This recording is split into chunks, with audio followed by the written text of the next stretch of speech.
नमस्कार।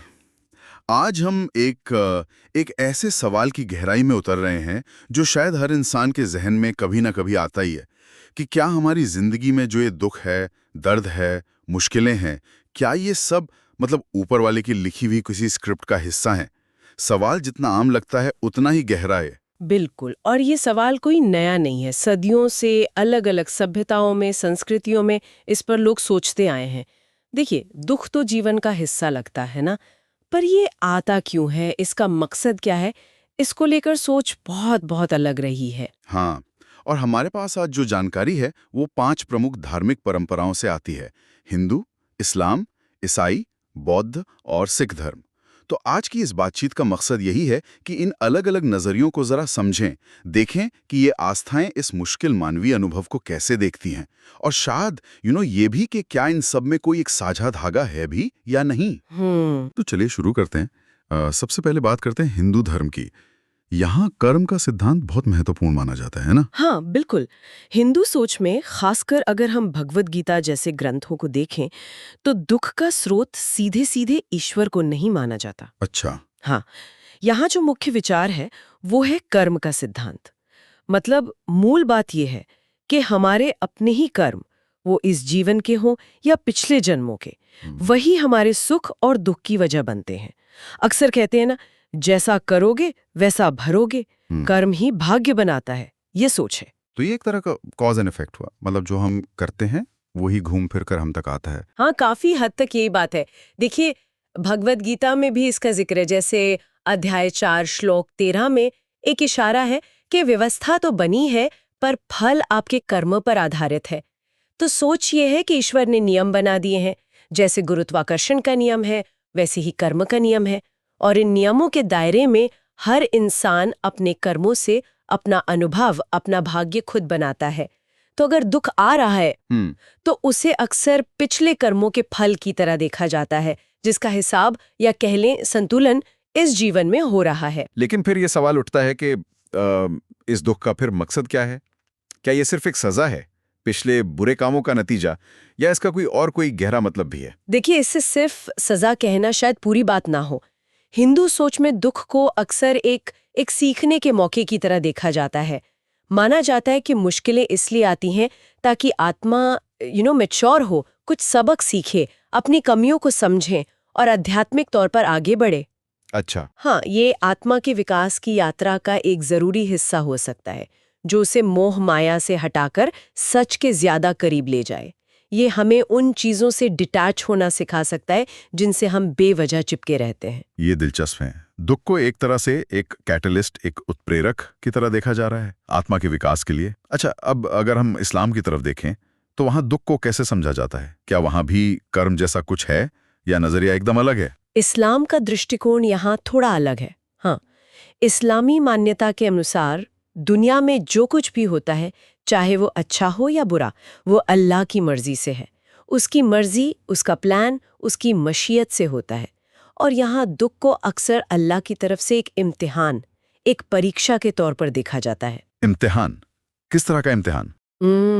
कुरान शरीफ में इसका जिक्र है। सूरा अल बकरा की आयत है 2.155। उसमें कहा गया है कि अल्लाह इंसानों को जरूर आजमाएगा, डर से, भूख से, माल और जान के नुकसान से, फलों की कमी से, ऐसी चीजों से। और खुशखबरी उन लोगों के लिए है जो ऐसी मुश्किलों में सब्र से काम लेते हैं। सब्र, धैर्य। हाँ, सब्र। तो यहाँ मकसद सजा देना नहीं है, बल्कि बंदे के ईमान, मतलब उसके विश्वास और उसके सब्र को परखना है। ये देखा जाता है कि मुश्किल हालात में इंसान अल्लाह पर अपना यकीन बनाए रखता है या डगमगा जाता है, और कितनी सहनशीलता दिखाता है। यानी मुश्किलों को सहने की ताकत और ईश्वर पर भरोसा बनाए रखना, ये मुख्य बात है। बिल्कुल। और यहाँ एक और अहम नुक्ता है जो तसल्ली देता है।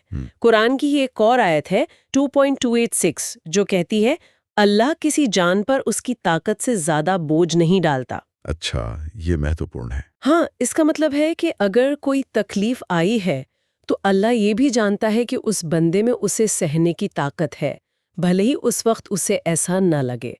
तो ये इम्तिहान इंसान को तोड़ने के लिए नहीं है, बल्कि उससे तराशने, उसे आध्यात्मिक तौर पर मजबूत बनाने के लिए माना जाता है। ये जानना वाकई अहम है कि ताकत से ज्यादा बोझ नहीं डाला जाता, अच्छा, अब अगर हम ईसाई धर्म की बात करें तो वहां दुख को कैसे देखा जाता है? क्या ये इस्लामी नजरिए से मिलता जुलता है या यहाँ कुछ और अलग है? ईसाई धर्म में भी दुख को अक्सर विश्वास की परीक्षा की तरह देखा जाता है, जैसे इस्लाम में है।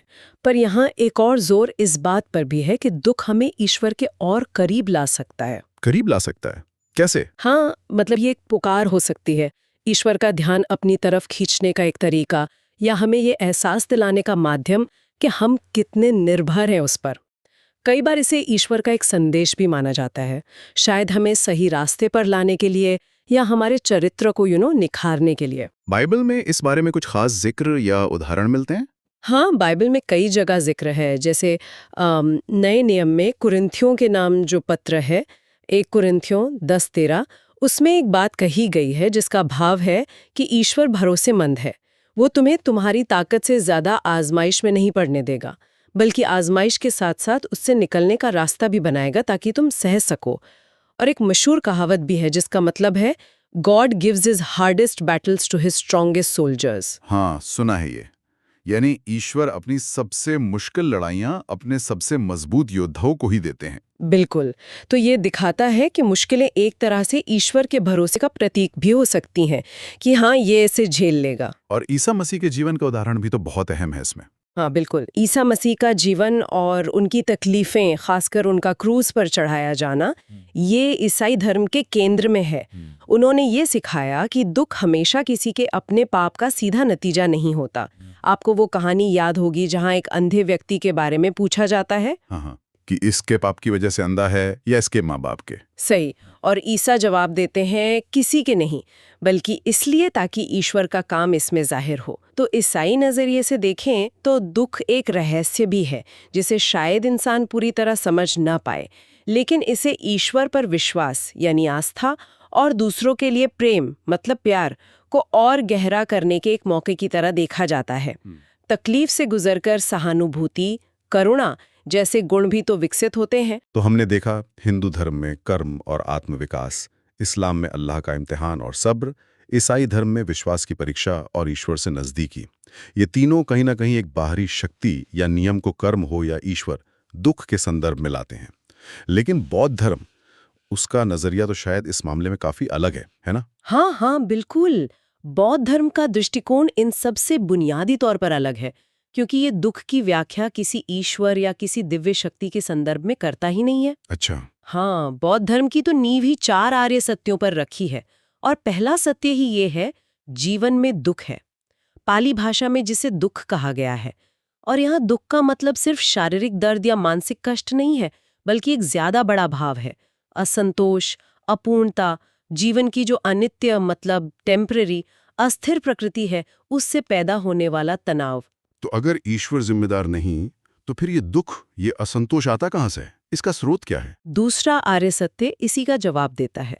दुख का मूल कारण है तृष्णा, पाली में तन्हा।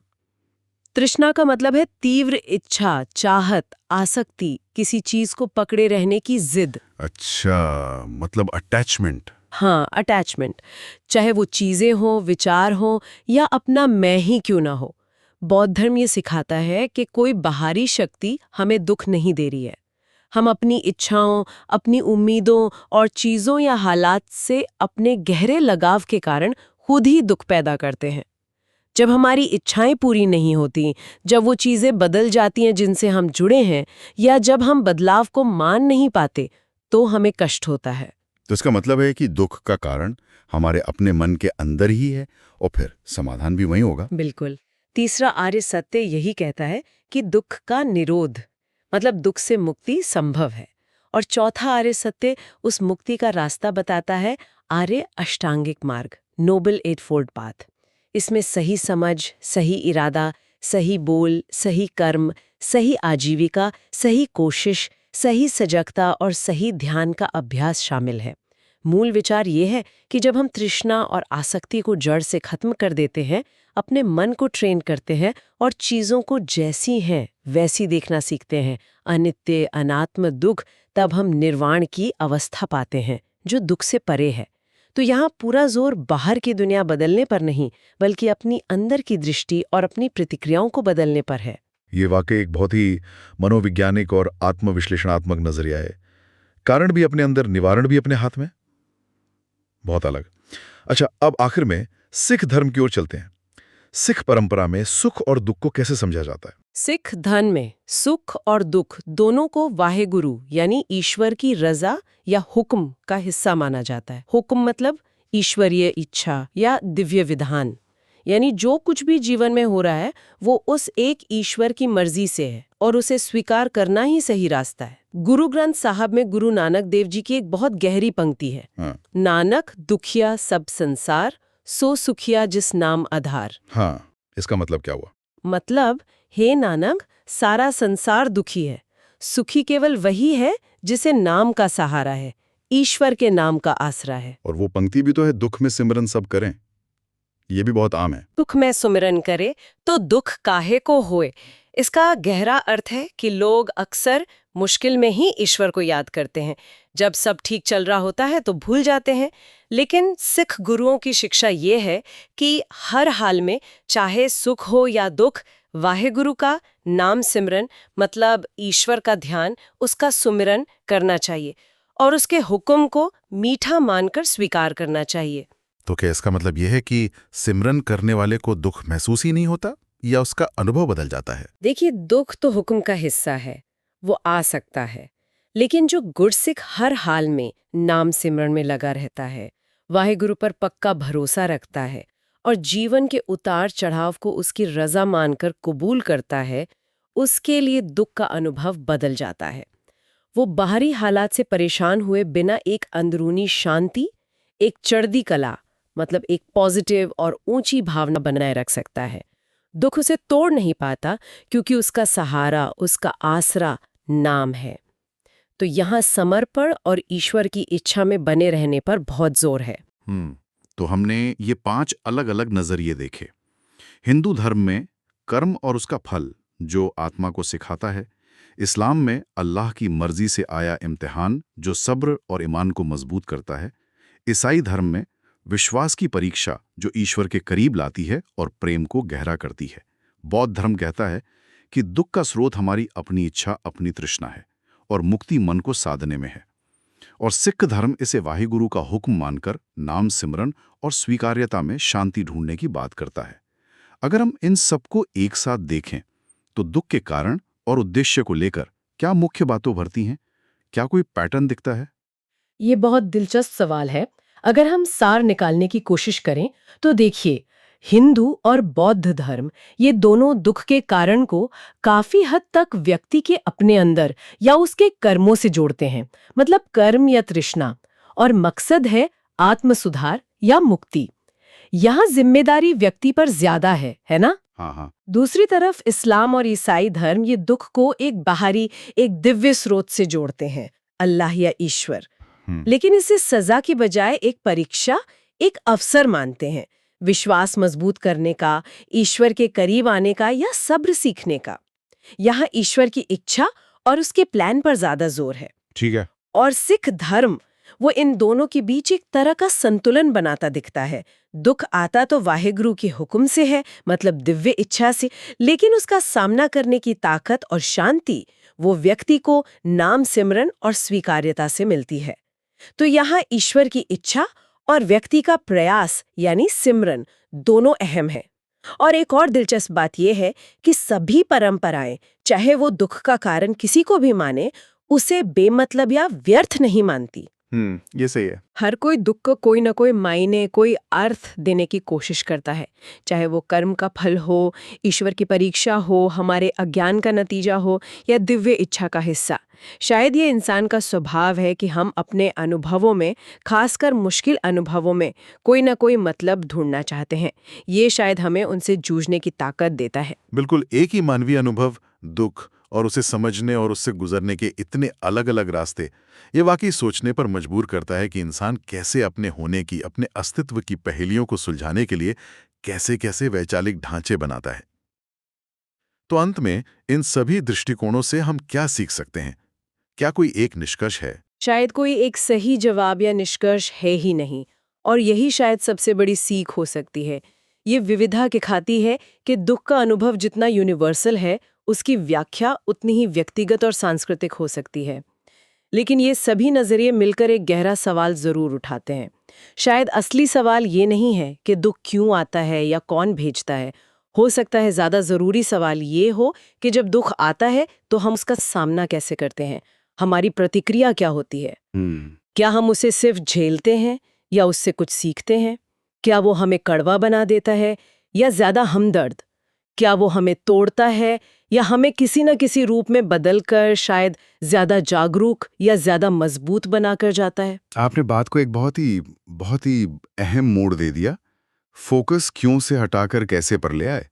ये वाकई एक ऐसा सवाल है जिसका जवाब शायद किसी एक धर्म या फलसफे में नहीं है, बल्कि हर व्यक्ति को अपने जीवन के अनुभवों और अपनी अंदरूनी खोट से ही मिलता होगा। बिल्कुल, ये सफर तो हर किसी का अपना है। इस गहरी और विचारशील बातचीत के लिए आपका बहुत बहुत धन्यवाद।